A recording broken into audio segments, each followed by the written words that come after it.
Welcome to Sweet Life Beat Life. We hope this video helps.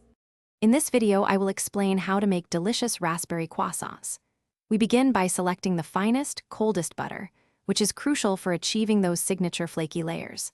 Next, we combine our dry ingredients, flour, sugar, and yeast, with water and a pinch of salt to form a simple dough.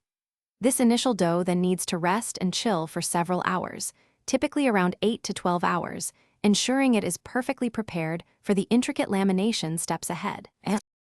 Now, let's master the art of lamination.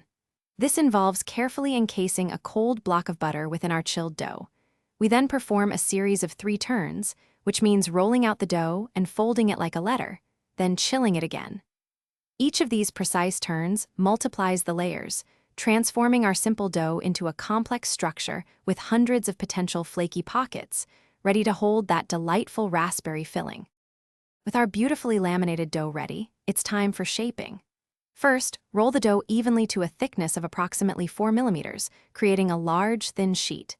Next, cut the sheet into long triangles, each measuring about 6 to 8 inches wide at the base.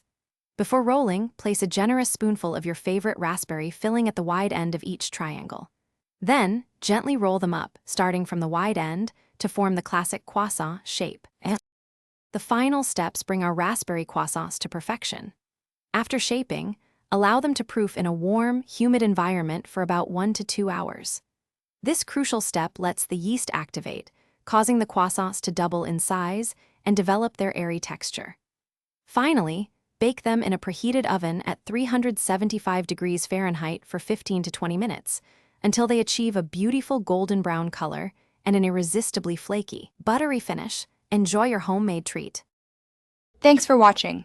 Consider subscribing if we helped you.